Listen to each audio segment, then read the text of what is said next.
Meus irmãos, bom dia. Que a graça e a paz do nosso Deus, obrigado, Felipe. Que a graça e a paz do nosso Deus seja sobre as nossas vidas nesta manhã, início de tarde. Uma alegria muito grande poder estar com vocês, conhecendo aqui a Igreja Presbiteriana da Raízes. E eu vim de motorista, na verdade a minha função era tão somente ser motorista dessa turminha que aqui está, que falou do viradão, do dia 27 para o dia 28, quando eu falei para minha esposa assim, Glícia, não vamos ter um viradão na igreja. Ela falou assim, que é isso? Assim, baile? Esse aqui baile, Glícia, igreja, baile. Não, a UPA vai ter uma virada de noite. E eu achei que ela fosse reclamar. Eu falei assim, que legal, eu falei assim, legal. Então os nossos adolescentes vão passar a noite inteira, das 10 horas da noite até o sol nascer. E a ideia é temos um lugar seguro. A nossa igreja ela vai estar toda ela fechada e fica num lugar extremamente seguro. E lá dentro da igreja vai acontecer toda a programação que já está montada. E o melhor de tudo, montada por eles. Então é uma programação idealizada por adolescente e acompanhada por idosos como eu. Orem por mim. E aí, serão alguns blocos. O que vai fazer? Das 10 até... Então, são alguns blocos. Né? Nós teremos louvor, palavra, oração, social e comida, como Lucas disse, muita comida. Né? Então, depois nós teremos mais louvor, palavra, oração, social e muito mais comida. E aí, depois, aí eles falam assim, depois nós queremos ver o sol nascer. Eu falei assim, mas vamos ver o sol nascer dentro da nossa igreja, que quase não tem janela? Vocês vão ver o que o sol nascer aqui? Só se botar no telão um sol nascendo e a gente lá olhando para o sol e pode botar qualquer hora. Aí ele falou assim, não. Aí eu falei assim, vamos para a praia. Aí ele falou assim, quem vai levar a gente para a praia? Os nossos pais. Aí disse, mas eles não vão topar acordar cedo, é 5 horas da manhã, que nós queremos estar na praia. Eu falei assim, mas os nossos pais são acostumados a acordar cedo e no sábado eles terão o prazer e a alegria de acordar cedo para poder levar a gente para a praia. Aí o coordenador da UPA, o Paulo, falou assim, isso não vai funcionar. Aí eu falei assim, deixa comigo. Eu liguei para o presidente da UPH. Falei assim, meu irmão, nós estamos com uma ideia aqui, ideia assim, altamente espiritual. Eu falei assim, pastor, esse rapaz, nós queremos abençoar os nossos filhos. Pastor, que bênção. Pois é, só que a abençoar os nossos filhos, nós abençoaremos os nossos filhos no amanhecer do dia. Aí ele, Aí já mudou o tom. Falei assim, olha, a ideia é a gente cedo levar as crianças para um alvorecer na praia, ver o sol nascer, e o sol nascendo, a gente vendo, cantando cânticos com os meninos na praia, e a gente orando e abençoando os nossos filhos. Ele quase chorou. Eu falei assim, Rev, o que o senhor precisa da gente? Eu preciso de carro. Então eu preciso que os pais da nossa igreja, eu ainda vou definir quantos carros nós vamos precisar. Então, os nossos filhos irão de carro da igreja até a praia, e este pai que vai levar esse adolescente até a praia, este pai vai estar com os adolescentes que vão estar no carro dele, para poder orar e abençoar. E depois nós teremos o café da manhã. E aí eu tive que ligar para as meninas da igreja, para a SAF. Falei assim, minhas irmãs, liguei para a presidente, olha, tem uma proposta para você, altamente espiritual. Você, Rev, que bênção, compartilha a bênção. Eu compartilhei. É um café da manhã que vocês vão preparar para os adolescentes na praia. Ela, que horas? Umas 5h30, 6 horas da manhã. As mulheres da igreja estão me amando, sabe? Por isso que eu vim pregar aqui na Igreja Raiz, próximo domingo estou pregando em outra igreja, quem sabe... Mas brincadeira, elas toparam a ideia, e os nossos pais vão nos buscar, e os pais, as nossas mães vão preparar um café delicioso, e a gente vai ter o privilégio de ter um amanhecer com os nossos filhos na praia, intercedendo por eles, pedindo a bênção de Deus sobre a vida de cada um deles, para que os nossos filhos, e aí eu disse para o PH, E eu disse para os nossos homens e para as nossas mulheres, para os nossos pais e para as nossas mães: os nossos filhos precisam de referência materna e paterna. Nos dias de hoje, a gente precisa dizer para as crianças, para os adolescentes, a respeito desta grande verdade, que Deus instituiu a família, e a família é composta por homem e por mulher, quando os dois se unem e se tornam uma só carne. Então a figura paterna, os nossos pais, a figura materna das nossas mães, é para poder passar uma mensagem para ele, contra tudo que tem sido pregado hoje nos nossos dias, que a família é composta, sim, estabelecida por Deus, orientada por Deus, diante da figura paterna, materna e os seus filhos. E para a gente vai ser uma alegria muito grande ter os seus filhos com a gente, e serão tratados pela gente com todo carinho, com todo amor. Estou vendo aqui o seminarista Nanda, aí veio Nanda, Thalita, lá das Américas, alegria muito grande tê-los aqui também, estamos juntos, Timóteo. Queridos, vamos abrir nossas Bíblias no texto de Marcos, capítulo 5.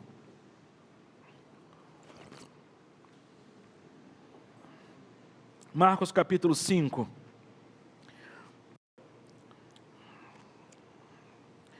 Nós vamos ler do versículo 1 até o versículo 20.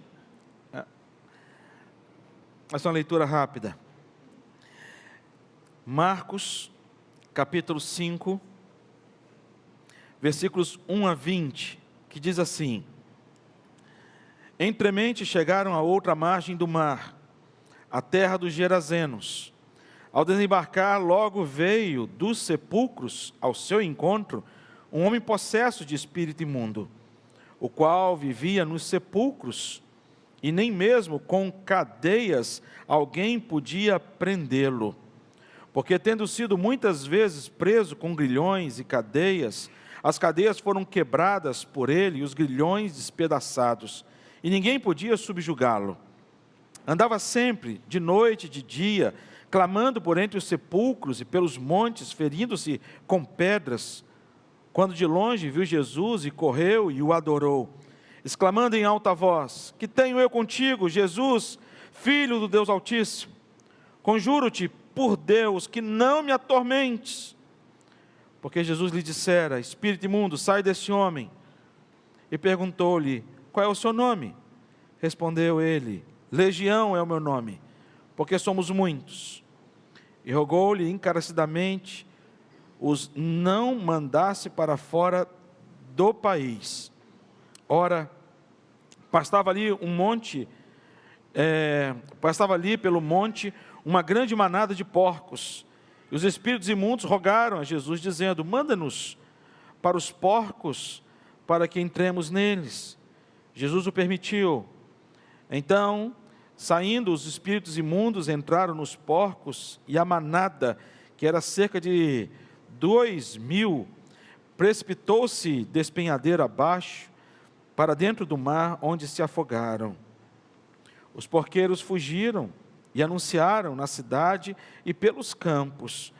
Então saiu o povo para ver o que sucedera. Indo ter com Jesus, viram o endemoniado, o que tivera a legião, assentado, vestido com perfeito juízo, e temeram. Os que haviam presenciado os fatos contaram-lhes o que acontecera ao endemoniado e acerca dos porcos, e entraram a rogar-lhe que retirasse da terra deles. Ao entrar Jesus no barco, suplicavam-lhe o que fora endemoniado, que o deixasse estar com ele. Jesus, porém, não lhe o permitiu, mas ordenou-lhe: Vai para a tua casa, para os teus, anuncia-lhes tudo o que o Senhor te fez e como teve compaixão de ti. Então ele foi e começou a proclamar em Decápolis tudo o que Jesus lhe fizera, e todos admiraram, e todos se admiravam. Vamos orar mais uma vez. Pai, de maneira muito especial, pedimos ao Pai que este Espírito Santo que aqui está, fale ao nosso coração, que não seja, Pai, mais um encontro, mais um domingo, mas que seja o domingo, Senhor, em que o Senhor esteja recebendo a nossa adoração, através de tudo que já cantamos, louvamos, bendizemos o Teu nome. Mas também, ó Pai, fala ao nosso coração, porque nós precisamos ouvir a Tua voz. Em nome de Jesus. Amém. Amém. Queridos, eu quero falar com vocês nesta manhã, diante de uma certeza muito grande que eu tenho no meu coração, e é uma afirmação: somente Cristo e somente o cristianismo. Somente Cristo e somente o cristianismo. Quando eu era adolescente, eu tinha uma dificuldade muito grande de ir para a igreja. Meus pais, e a dificuldade minha de ir para a igreja era a vontade de ir para a igreja, na minha pré-adolescência. Meu pai foi presbítero desde 19 anos de idade. Minha mãe envolvida com as mulheres da igreja, na liderança com as mulheres da igreja, então eles não perdiam uma programação. O pastor marcava lá um viradão para os adolescentes, meus pais iam, sabe, para cozinhar, para poder ficar com eles, então eram muito envolvidos, e eu não conseguia compreender este amor e este carinho, esse apego dos meus pais à casa de Deus, à igreja. E eu ia muitas vezes na minha pré-adolescência e início da adolescência, obrigado para a igreja.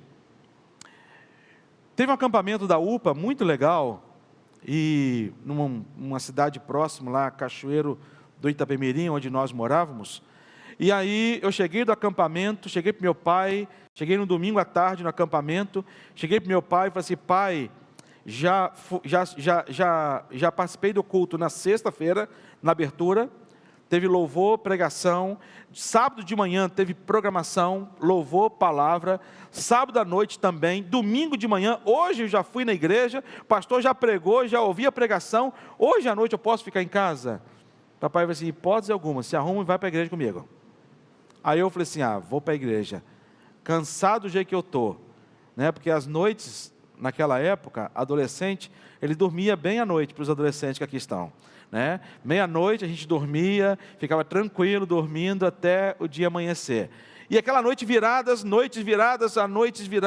eu cansado, eu falei assim: gente, eu vou para a igreja, eu vou dormir muito, e fui para a igreja. Cheguei na igreja, o pastor apresentou um pregador de fora, um senhor já de idade, cabelo branco, assim como o meu. E aí o senhor, mais velho que eu, aí o senhor foi à frente, eu olhei para o senhor e falei assim: rapaz, se fosse o meu pastor, eu já ia dormir. Esse então, vai ser uma canção de ninar. Aí eu já fiquei perto da minha mãe, porque o ombro era muito legal, já dava aquela encostadinha no ombro e já apagava. E aí ele fez uma saudação, e a saudação foi: boa noite, cabritos. E foi aquele silêncio na igreja, aquilo me despertou o sono. Aí ele falou assim: boa noite, ovelhas. Aí todo mundo: boa noite. Aí eu falei assim: gente, tem cabrito e tem ovelha. Aí eu fiquei olhando, sabe, para o lado, eu falei assim: olhei para o meu amigo, falei assim: aquele é cabrito. Olhava para outra pessoa assim: dona Zezé, ela é ovelha, mas é uma ovelha muito...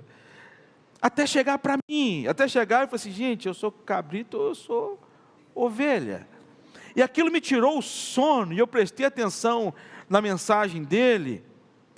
Quando a gente olha para esse texto aqui, a gente percebe que Cristo, ele mostra a diferença da sociedade em que ele vivia, uma sociedade que tinha mais amor e mais apreço às coisas do que às pessoas, uma sociedade que estava voltada aos seus próprios interesses, muito mais voltada aos seus próprios interesses do que os interesses das pessoas. E esse texto aqui a gente percebe de maneira muito clara a maneira como Satanás ele age na vida das pessoas. Primeira coisa que ele faz ele domina através da possessão, e aqui nesse texto fala de um homem que estava dominado por uma possessão maligna.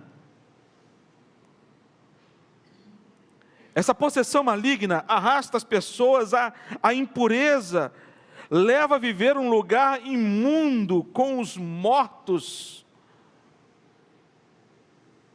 E como que a gente está cercado por uma sociedade assim? Não sei se vocês já andaram nas madrugadas aqui no centro do Rio de Janeiro. Eu fico me questionando, como é que uma pessoa se dá a uma condição de vida, de dormir debaixo de uma marquisa, dormir ao relento da vida, por conta de drogas e por conta de muitas outras coisas. A gente vê como que Satanás ele domina as pessoas e arrasta as pessoas para viver a impureza, faz as pessoas perderem o sentido humano. Faz as pessoas perderem o sentido humano. E o que é esse sentido humano? Faz as pessoas perderem essa imagem que foi construída por Deus, estabelecida por Deus no Éden, embora ofuscada por conta do pecado, e esse pecado que enraiza no coração humano. Quando a gente olha para esse texto, a gente percebe que era um homem que vivia no meio dos sepulcros, um homem que não se vestia. E aqui fala também como que a sociedade ela lidar com essas coisas. A sociedade ela tem uma insensibilidade muito grande com essas coisas, uma normalidade muito grande para essas mudanças, para essas coisas e essas ações demoníacas. Primeira coisa que a sociedade fez foi afastar o homem do convívio social. Diz, não, vamos afastá-lo do nosso convívio social. Vamos fazer de conta que ele não existe. A sociedade ela tenta de alguma forma acorrentar este homem e aprisionar este homem. A sociedade ela faz este homem ter menos valor que um porco. Menos valor que um porco. E quando a gente olha para essa ação, tanto de Satanás como a ação da sociedade, e não apenas de Satanás na época, mas também de hoje, não apenas da sociedade da época, mas também a sociedade de hoje, elas se harmonizam. Elas se harmonizam, trazendo um sentimento de indiferença, de desprezo, de falta de amor, de falta de consideração, de ódio, de desinteresse, Mas esse texto ele fala também para a gente de quem é Cristo Jesus.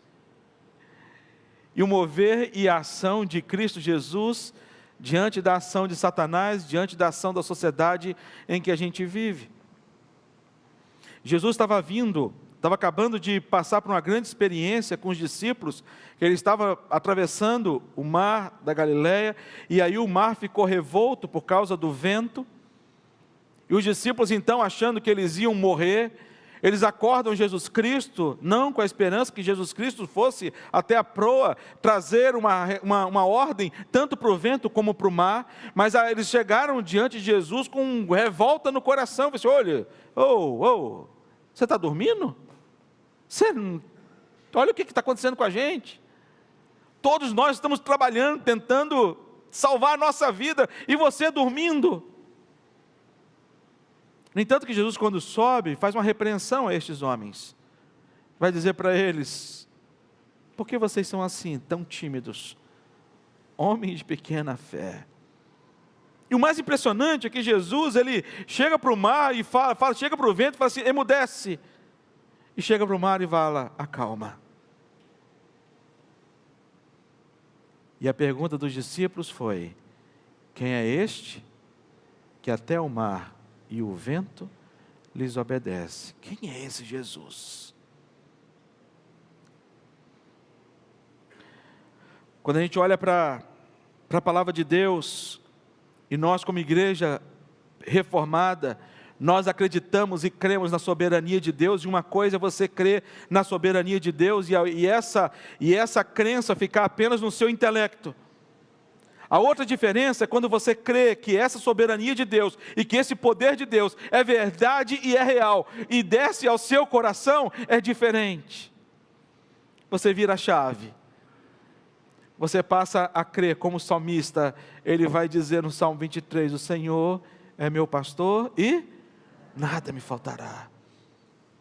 Quando você crê, quando isso cai no seu coração, e isso passa a ser uma verdade na sua vida, de que nada vai te faltar, você não tem medo do dia do amanhã.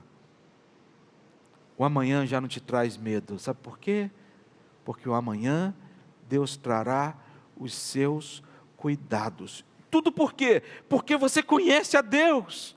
Mas enquanto você não conhecer a Deus, você não vai conhecer o poder de Deus. Enquanto você não conhecer o poder de Deus, você não vai conhecer a soberania de Deus. Enquanto você não conhecer a soberania de Deus, você não vai conseguir se descansar. E descansar é entregar ao Senhor, é confiar no Senhor, é esperar no Senhor. A gente não gosta de esperar. A gente é da geração do fast food. Agora nós somos da geração que nós fazemos um aplicativo em casa, acionamos o aplicativo em casa, a comida em alguns instantes já chega lá na nossa casa prontinha. Você quer comer um frango, só pegar um aplicativo e ir lá, ok, daqui a 15 minutos está chegando o frango, já assadinho, com um negócio, não vou falar muito de comida porque, né? Vai que alguém saia, que não deu para esperar. Então, mas a verdade é essa. A minha avó tinha um sítio, que lá no sítio dela nem eletricidade tinha. Lá no interior do Espírito Santo, Mimoso do Sul, que nem Mimoso era um... Sabe, era um povoado de Mimoso do Sul, chamado Santa Rosa. Minha avó ia matar, comer galinha no almoço, ok, comer galinha no almoço. Quando era 8 horas da manhã, ela chamava os netos. Minha avó teve 24 netos e uma neta. Você imagina essa neta como foi vigiada. E mais nova ainda, caçula. Então, 24 netos, ela chamava os netos todos e disse, olha, eu quero aquele frango, aquele e aquele. E ela já sentenciava os frangos. E nós tínhamos que partir atrás. Quem conseguisse pegar tinha direito à coxa. Ah, então, você imagina. Você imagina a briga. Eu sou dos caçulas do neto, nunca tinha coxa. É um problema. Hoje eu como bastante coxa, graças a Deus. Mas ela tinha que pegar 8 horas da manhã para poder preparar. A geração dela era outra, agora a nossa geração não. A nossa geração é uma geração que não sabe esperar e não quer esperar. Mas quando a gente fala da soberania de Deus, Deus ele traz paz ao nosso coração. Salmo 62, versículo 11, ele vai dizer, uma vez falou Deus, 2 vezes ouvi isso, que o poder pertence a Deus. Salmo 62, 11. No Salmo 89, versículo 6 a 13, vai dizer, pois quem nos céus é comparável ao Senhor? Entre os seres celestiais, quem é semelhante ao Senhor? O teu braço é armado de poder, forte é a tua mão e elevada a tua destra. Não tem ninguém igual ao nosso Deus. Ora, Efésios capítulo 3, versículo 20, ele vai dizer, ora, aquele que é poderoso para fazer infinitamente mais do que tudo quanto pedimos ou pensamos, conforme o seu poder que opera em nós. Aleluia, louvado seja o nome do Senhor. O nosso Deus, ele é poderoso. E nós como pais temos a grande responsabilidade de passar isso aos nossos filhos. Passar isso às nossas gerações. O nosso Deus, ele é poderoso. Uma certa vez eu estava reunião da minha família, da minha casa. Sou casado com a Glícia, tenho a Rafaela, tenho a Gabriela e tenho o Nuno, que veio aqui na frente, é um dos meninos, o Nuno. E aí nós reunimos lá em casa e disse, olha, nós vamos fazer um jejum. Aí a Glícia, mas os meninos não podem deixar de comer, porque eles vão para a escola e tal. Aí eu falei assim, meu pai, como é que nós vamos fazer então? Nós vamos fazer um tempo de jejum, precisamos de orar, ensinar essas crianças a buscar o Senhor. E aí eles eram pequenos. E aí, eu falei assim, então foi o seguinte, vamos fazer um jejum de televisão. Das 6 horas em diante, a gente não liga a televisão. A gente vai brincar, a gente nem, não tinha, eu não sei se tinha internet na época ainda. Aí eu falei assim, olha, não vamos usar nada eletrônico. Nós vamos ter um momento devocional nosso e pronto. Estava tendo uma programação, um programa chamado Ídolos. E tinha um menino no Ídolos chamado Shai, que hoje é um artista. E esse menino estava na competição do Ídolos. E a minha filha do meio, a Gabriela, falou assim, pai, nós estamos tendo jejum durante 40 dias, né? Isso é 40 dias. Nós estamos no 30º dia, isso é o 30º dia. Eu disse, pai, hoje, quem vai cantar na televisão às 11 horas da noite, ou 10 horas da noite, vai ser o Shai. Eu falei assim, o que tem? Eu falei assim, não, ele é primo da tia fulano de tal, que é primo da fulano de tal, e a gente está orando muito por ele. Eu falei assim, é? E ele vai cantar hoje. Eu falei assim, minha filha, qual é a sua proposta? Eu disse, não, minha proposta é a seguinte, vocês continuam, eu assisto, e eu fico um dia a mais. Vocês terminam com 40, eu termino com 41 dias. Aí eu falei, cara, tudo bolado na mente dela. Pensei, tão pequena, como é que bolou um negócio desse? Aí eu cheguei para ela, perguntei para ela, minha filha, quem é mais importante na sua vida? Jesus Cristo ou Shai? Ela parou para pensar, Aí eu falei assim, ai meu Deus. Aí eu falei assim, ai Senhor, tomara que seja Shai, tomara que seja Jesus e tal. Aí ela chegou para mim e falou assim, pai, é Jesus. Eu falei assim, então minha filha, então vamos continuar, você ora pelo Shai, deixa a vida rolar, e a gente vai continuar os nossos 40 dias, porque nós temos que ir. Meu filho perguntou para mim, meu filho era menor ainda, tinha um jogo do Fluminense, nós somos Fluminense, e o Fluminense estava em alta naquela época, né, tempo bom. Aí ele chegou para mim e falou assim, pai, você não sabe da maior. Eu falei assim, o quê? Eu falei assim, Fluminense vai jogar? Ele disse, e o Deco vai entrar no Fluminense. Eu falei assim, é mesmo? Eu falei assim, é. Ele perguntou para mim, quando vai terminar nossa greve? Aí eu falei assim, greve? Que greve, cara? Eu falei assim, não, o que a gente está fazendo depois das 6 horas, eu falei assim, rapaz, não é greve, é jejum, rapaz. É uma coisa espiritual. Mas a verdade é que cada um estava orando por um assunto específico. Cada um estava orando por um assunto específico para poder, questões da nossa família. E aí, quando vieram as respostas de oração, e eu cheguei para cada um e disse, olha, Deus respondeu a sua oração. Foi isso, Deus fez isso. Olha que maravilha. Deus respondeu a sua oração, Deus fez isso. Quando eu cheguei para a Gabriela, do meio, queria ver o Chaves, minha filha, Deus respondeu a sua oração. Olha o que Deus fez. Fez isso mais. Ela falou assim, pai, Deus exagerou. Eu falei assim, E a expressão dela foi esse versículo, Deus faz infinitamente mais, conforme tudo que pedimos ou pensamos, pelo amor dele que se opera em nós. E nesse texto em especial, a gente olha para esse texto e a gente percebe somente Cristo e somente o cristianismo, porque tem coisa que Cristo fez e o cristianismo não vai fazer. Tem coisa que Cristo fez que só Ele veio fazer neste mundo, que foi morrer pelos meus pecados e os seus pecados. Mas a Bíblia nos convida a sermos imitadores de Cristo Jesus. Deus vai dizer, sede santo, porque eu sou santo.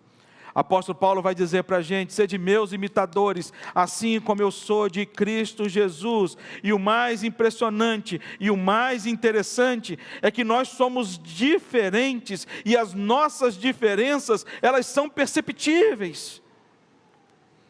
Era inimaginável Jesus Cristo chegar no meio de um grupo de pessoas e ele não ser notado ou percebido de fato que ele era Jesus. É impossível, inimaginável, que você como cristão, viva na sociedade que você vive, e você não seja percebido ou notado que você não é um cristão. Nós somos percebidos, mas não com orgulho, com altivez, como os fariseus tinham, olha, nós somos os melhores. Não, pelo simples fato do seguinte, nós somos luz.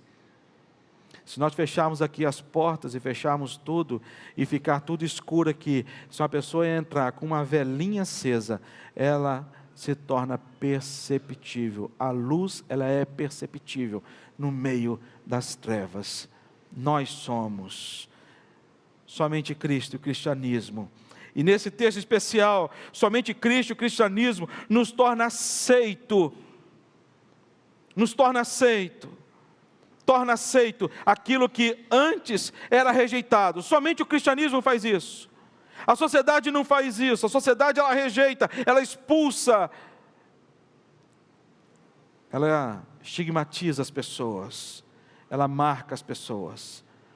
Esse aqui é aquele que fez isso, essa aqui é aquela que fez aquilo.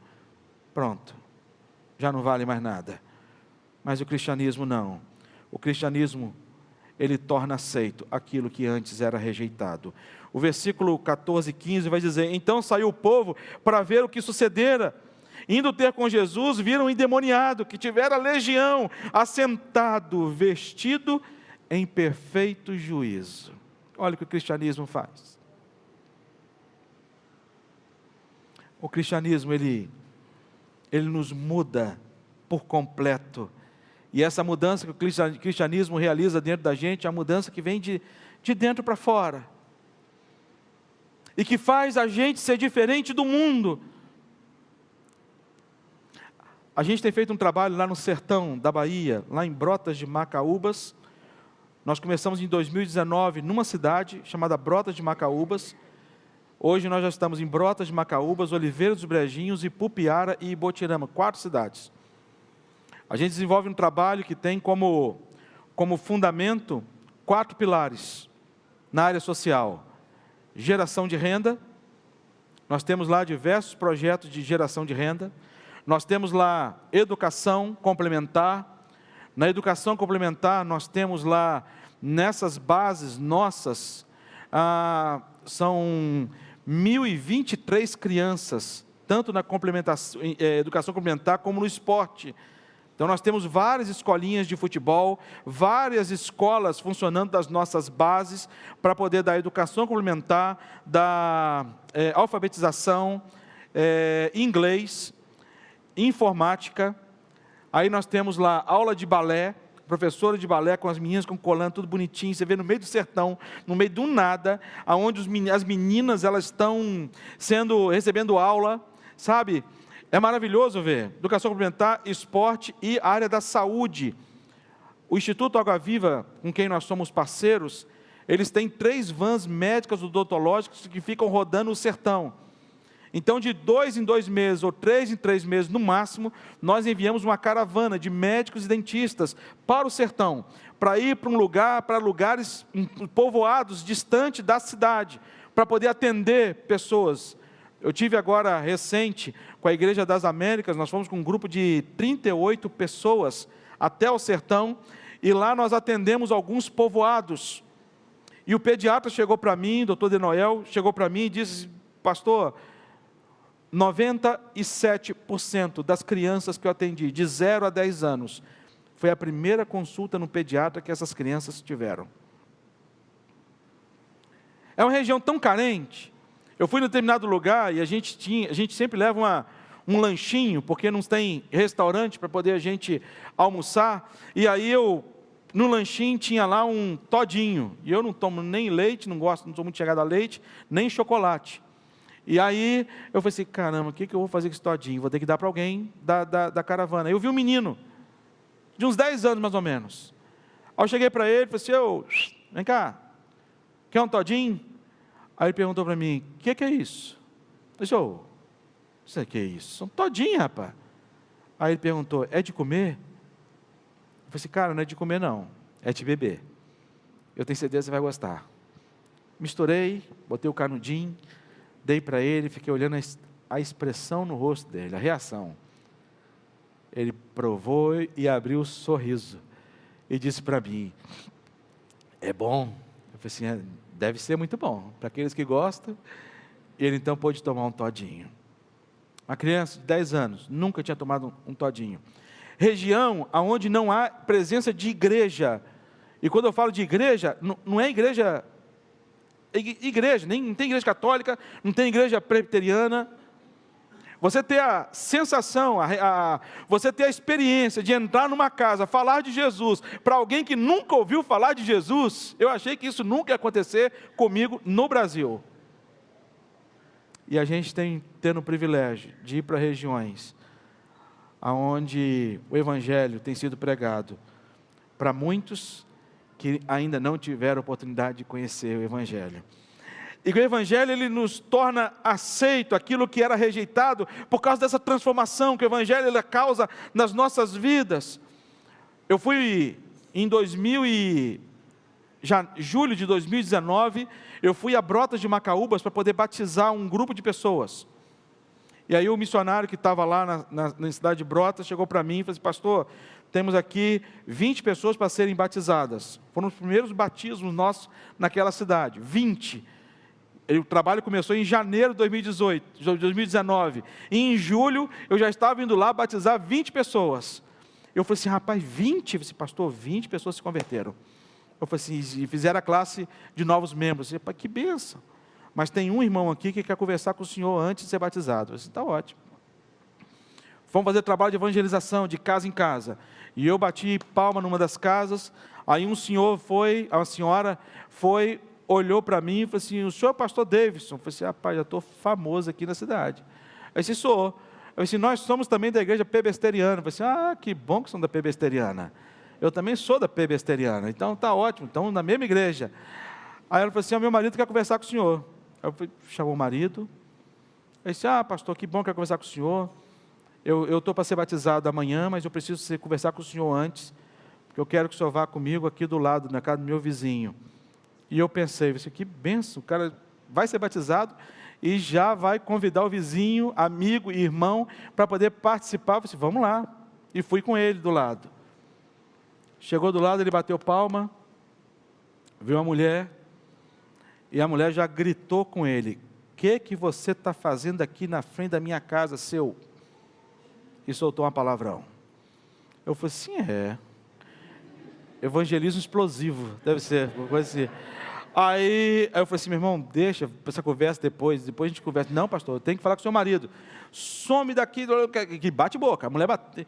Vem o marido, já vem o marido com a faca na mão. Aí eu falei: Senhor, entrego o meu espírito, o Senhor possa receber. Aí o cara já chegou também falando 1001 para ele. E ele então chegou, falou assim: eu quero só que você me escuta. Eu apelei para o cara: meu irmão, só escuta, por favor. Não sai desse portão para cá, não. O portão estava aberto, eu fechei o portão. Aí eu fiquei perto do portão para poder, caso ele avançasse alguma coisa, eu corresse, eu segurasse. Mas aí ele chegou para aquele homem e falou assim: eu vim hoje aqui falar uma coisa para você. Eu vim declarar o meu perdão a você, pelo que você fez com a minha filha há 8 anos atrás. Aquele vizinho tinha violentado a filha daquele rapaz, sexualmente. E ele falou assim: agora eu vou ser recebido como membro, mas eu não posso ser recebido como membro antes de vir aqui declarar o meu perdão a você. Você está perdoado. Eu passei 8 anos da minha vida acordado, pensando uma forma de te matar, mas agora eu vou passar as noites acordado, pensando uma forma de te salvar através de Cristo Jesus. Está perdoado. Meu batismo é amanhã, 8 horas, na igreja Pebesteriana. E você é meu convidado. E saímos, fomos para a casa dele. E eu tinha que entrevistá-lo para ser membro da igreja. Tinha um monte de perguntas sobre Calvino para ele. Eu falei assim: gente, um homem desse já deu provas da presença de Cristo na vida e no coração dele. Sabe, quando a gente olha para esse encontro proposital de Jesus com este homem, nós vemos que Jesus ele tem poder infinitamente maior, até que todo o inferno juntos. Jesus tem poder maior do que toda a força que existe. E Deus opera este poder na vida da sua igreja, nesse Novo Testamento, através da nova aliança que Ele fez na sua própria vida. Torna aceito aquilo que era rejeitado, Porque para Deus não existe caso perdido, e aliás, Ele é expert em ir ao encontro de pessoas perdidas. A segunda coisa que a gente aprende nesse texto é que somente Cristo e o cristianismo, ele pode tornar útil aquilo que era imprestável, aquilo que não tinha valor. Quando aqui no versículo 19 ele vai dizer: Jesus, porém, não lhe permitiu, mas ordenou-lhe: vai para a tua casa, para os teus, anuncia-lhes tudo o que o Senhor te fez e como teve compaixão de ti. Aquele homem que não tinha utilidade nenhuma para a sociedade, é um homem que passa a ter um valor estratégico na proclamação das boas novas de salvação em Cristo Jesus.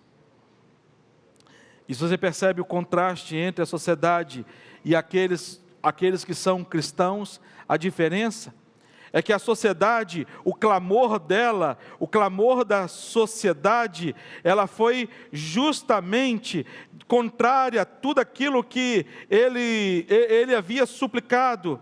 Ele suplicou que Jesus, de alguma forma, permitisse que ele o seguisse. Mas a sociedade, no versículo 17, ele vai dizer: entraram a rogar-lhe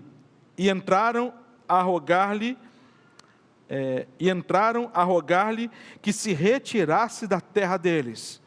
A sociedade estava dizendo: sai da nossa terra. A sociedade está dizendo para a gente: olha, tira Deus da sociedade. A sociedade está dizendo: olha, não existe uma verdade absoluta. A sociedade está dizendo: essa Bíblia, ela está totalmente ultrapassada, não tem sentido para a gente. Mas nós entendemos que a ação de Satanás e a ação do mundo, ela passa, mas a ação de Deus, ela permanece. Entendemos que através da ação de Deus, nós recebemos uma missão importante, e a missão importante que nós recebemos, não é de ficarmos no museu, como sabe, ou então numa loja, numa vitrine de loja, para as pessoas passarem e olharem e dizer: nossa, aquilo ali que é um cristão, olha que lindo, que maravilhoso. Ou então desfilar nas passarelas de Paris, para poder causar inveja em todas as pessoas. Não! Nós fomos alcançados por Jesus Cristo para uma missão. Por isso que Pedro vai dizer: nós somos um povo eleito, sacerdócio real, nação santa, povo de propriedade exclusiva de Deus, a fim de proclamar as virtudes daquele que vos chamou das trevas para uma maravilhosa luz. Deus nos chama e tem muita coisa para a gente fazer, meus irmãos. A demanda é muito grande. Quando eu li aquele texto que a seara é grande, os trabalhadores são poucos, eu falo assim: Deus, o senhor está errado. São muitos trabalhadores e a seara que é pouca. Sabe por quê, Deus? No meu presbitério tem pastores sobrando, sem campo, não tem para onde ir. Em vários presbitérios do Brasil, embora não exista essa nomenclatura dentro da igreja presbiteriana, mas pastores sem campo. Quando nós começamos o trabalho no sertão e começamos a ampliar os trabalhos no sertão, eu estou com 2 cidades para começar o trabalho no sertão, prontas para trabalhar. Eu tenho recurso financeiro, eu tenho projeto, eu tenho casa para o cara morar, eu tenho tudo, só não tenho o obreiro. E aí eu fui entender: Deus, a seara é grande, os trabalhadores são poucos. E nós temos uma diretoria, nós montamos um conselho de igrejas que investe nesse trabalho, e a diretoria está reunida todos os dias às 10h02, por conta de Lucas 10:2. Rogai, pois, ao Senhor da seara, que envie trabalhadores para a sua seara. E nós temos dobrado o nosso joelho, para que Deus possa levantar trabalhadores para a sua seara, e uma seara difícil, meus irmãos. Uma seara difícil. Uma seara que, num dos povoados, que eu não vou dizer o nome, lá para o sertão, um missionário chegou para mim e falou assim: pastor, estamos com dificuldade aqui num dos povoados. Eu falei assim, qual a dificuldade? Eu falei assim, olha pastor, nós temos aqui 5 crianças de 5 famílias que foram violentadas, porque neste povoado, a maioria das casas, 80% das casas não tem banheiro. Você imagina morar numa casa que não tem banheiro. Eu falei assim, nenhum, e fui lá conhecer. Fui lá ver o povoado, olhei as casas. E a Forte Leve, que é braço do Instituto, o Instituto Água Viva é um braço da Forte Leve, o dono da Forte Leve, ele é evangélico, ele tem feito todo esse investimento no sertão, na área social, através dessa parceria com a gente. Ele desenvolveu um banheiro, tipo um banheiro químico, só que é um banheiro que você instala ao lado da casa da pessoa. Um banheiro com 2 assentos de privada.